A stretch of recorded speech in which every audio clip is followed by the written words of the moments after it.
আসসালামু আলাইকুম। সংবাদে আপনাদের সবাইকে স্বাগত। সংবাদ শিরোনাম।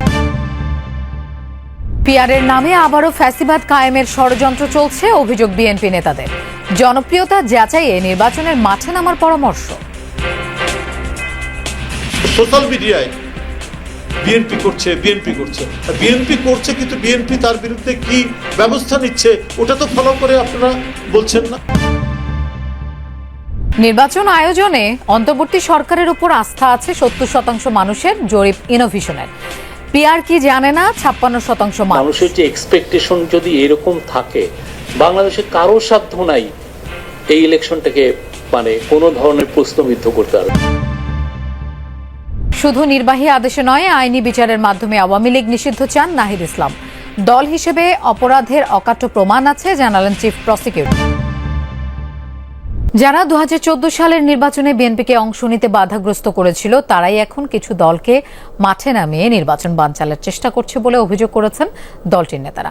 পিআরের নামে আবারও ফ্যাসিবাদ কায়েমের ষড়যন্ত্র চলছে অভিযোগ করে জনপ্রিয়তা যাচাইয়ে নির্বাচনের মাঠে নামার পরামর্শ দেন তারা। সকালে জাতীয় প্রেস ক্লাবে পৃথক অনুষ্ঠানে এসব কথা বলেন বিএনপি নেতারা। প্রশাসনের বিভিন্ন স্তরে আওয়ামী লীগ ও সহযোগীদের শপথে বহাল রেখে নির্বাচন সম্ভব কিনা এ নিয়ে আলোচনা সভা। ওই সমস্ত আমলাদেরকে বিতাড়িত করতে হবে। প্রেস ক্লাবের এই সভায় ফেব্রুয়ারির ঘোষিত জাতীয় সংসদ নির্বাচনের নানা সমস্যা সংকট নিয়ে কথা বলেন বিএনপি চেয়ারপারসনের উপদেষ্টা জয়নুল আবেদিন ফারুক। বলেন, ঐক্য বিনষ্টের চেষ্টা ভালো ফল বয়ে আনে না। 16টি বছর সকল মামলা মাথা নিয়ে 16টি বছরের অনেকের সময় আয়নাঘরে থেকে মায়ের বুক খালি করে বাংলাদেশের তারেক রহমানের সংগঠিত দলকে বুকে লালন করে আজ পর্যন্ত পৌঁছেছি। সে ঐক্যকে বিনষ্ট করার একটা ষড়যন্ত্র আবার চলছে। তাই আমাদেরকে নবীন দল নয়, বাংলাদেশের জাতীয়তাবাদী শক্তির সকল লোককে আজকে শক্তভাবে ঐক্যে থাকতে হবে। পৃথক আলোচনা সভায় বিএনপির সিনিয়র যুগ্ম মহাসচিব রুহুল কবির রিজভী আহমেদ অভিযোগ করেন, সব দলে অপরাধী থাকলেও পরিকল্পিতভাবে বিএনপির বিরুদ্ধে কুৎসা রটানো হয়। বালু মহলের সাথে বিএনপির লোক জড়িত যদি থাকে, জামাতের লোকও জড়িত আছে, সেটাও গণমাধ্যমে আসছে। গণমাধ্যমে যে আসছে না তারা সেটাও আসছে, কিন্তু সেটা বেশি ফলাও করে প্রচার হচ্ছে না।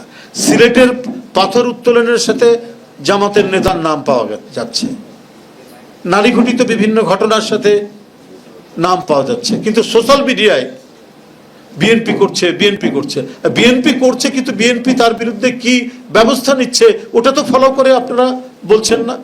অনুষ্ঠানের প্রধান অতিথি বিএনপির স্থায়ী কমিটির সদস্য ডক্টর আব্দুল মঈন খান বলেন, জাতীয়তাবাদের চেতনায় উজ্জীবিত হয়েই সংগঠিত হয়েছে জুলাই গণ অভ্যুত্থান, যার নেপথ্যে মূল কারিগর ছিলেন বিএনপির ভারপ্রাপ্ত চেয়ারম্যান তারেক রহমান।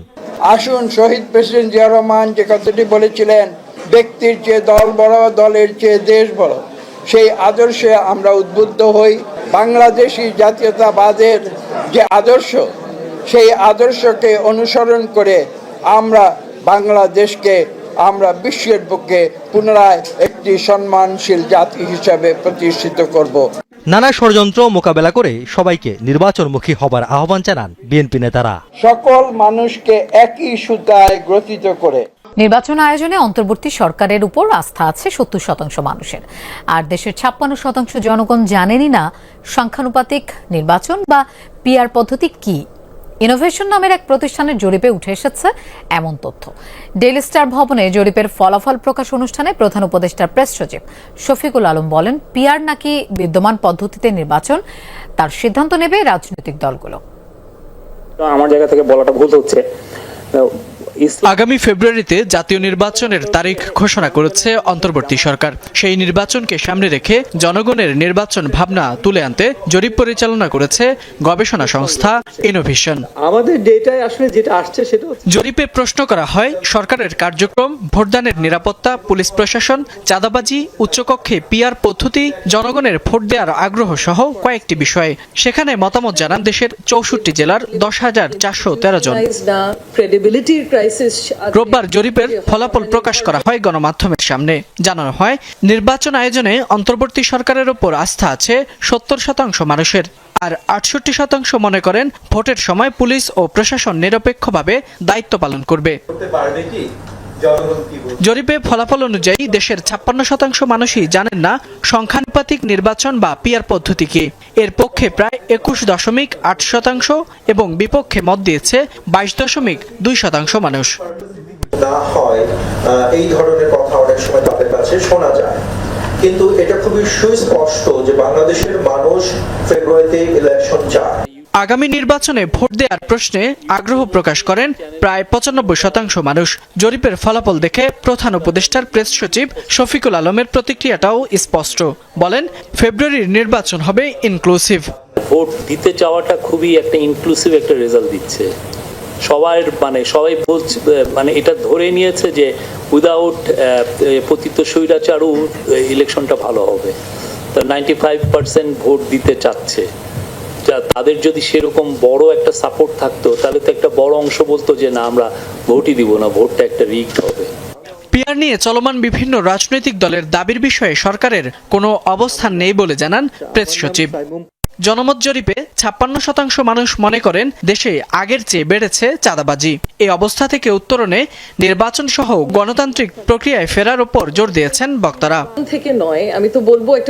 শুধু নির্বাহী আদেশে কার্যক্রম নিষিদ্ধ নয়, আইনি বিচারের মাধ্যমে স্থায়ীভাবে আওয়ামী লীগের কার্যক্রম নিষিদ্ধ চান এনসিপির আহ্বায়ক নাহিদ ইসলাম।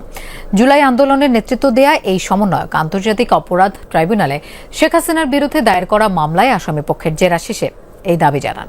চিফ প্রসিকিউটর জানান, দল হিসেবে অপরাধের অকাট্য প্রমাণ থাকায় আওয়ামী লীগের বিচারের সুযোগ আছে, তবে সে বিষয়ে এখনো সিদ্ধান্ত হয়নি। 3 আগস্ট 2024 সরকার পতনের এক দফার ডাক দেন জুলাই গণ অভ্যুত্থানের প্রধান সমন্বয়ক নাহিদ ইসলাম। সারা দেশের রাস্তায় নেমে আসে ছাত্র জনতা। পতন হয় শেখ হাসিনা সরকারের 16 বছরের শাসনামলের। রোববার আন্তর্জাতিক অপরাধ ট্রাইব্যুনালে ছিল জুলাই আন্দোলনে সংঘটিত মানবতা বিরোধী অপরাধে শেখ হাসিনা সহ 3 জনের বিরুদ্ধে দায়ের করা মামলার 47তম সাক্ষী নাহিদ ইসলামের জেরার শেষ দিন। সরকার পতনের ডাক, একই দিন ডক্টর ইউনূসের সাথে যোগাযোগ, সবই পূর্ব পরিকল্পিত ছিল কিনা সেই প্রশ্ন তুলেন রাষ্ট্র নিযুক্ত শেখ হাসিনার আইনজীবীর। দেশি ও বিদেশি শক্তির ইন্ধন বিষয়েও জেরা করা হয়, যা অসত্য বলে দাবি নাহিদ ইসলামের। তার বিরুদ্ধে এক দফা ঘোষণা করাটা, তাকে উৎখাত করার প্রস্তুতি নেওয়াটা বৈধ। এখানে কোনো ষড়যন্ত্রের কিছু নাই। এটা জনগণের পক্ষ থেকে বৈধ ছিল। জনগণের অভ্যুত্থান হিসেবে জুলাই আগস্ট অভ্যুত্থান সংগঠিত হয়েছিল। এখানে কোনো দেশি বিদেশি শক্তি বা কোনো শক্তির কোনো ধরনের ইন্ধন বা কোনো কিছুই ছিল না। সাংবাদিকদের সঙ্গে ব্রিফিংয়ে জুলাই আন্দোলনের রাজনৈতিক অপরাধে আওয়ামী লীগের বিচার দাবি করেন নাহিদ ইসলাম। আওয়ামী লীগকে অবশ্যই দলগতভাবে বিচারের আওতায় আনতে হবে। বিচারের মধ্য দিয়েই আওয়ামী লীগের ফয়সালা করতে হবে। এটা আমরা বারবারই বলেছি। আওয়ামী লীগের এখন যে রাজনৈতিক কার্যক্রম অস্থায়ীভাবে নিষিদ্ধ করা হয়েছে, এটা কোনো স্থায়ী সমাধান না। এবং শুধু আওয়ামী লীগ নয়, আওয়ামী লীগের সাথে যারা ফ্যাসিবাদের দোসর ছিল তাদের সবাইকে আসলে বিচারের আওতায় এনে এর রাজনৈতিক এবং আইনগতভাবে এর সমাধান করতে হবে।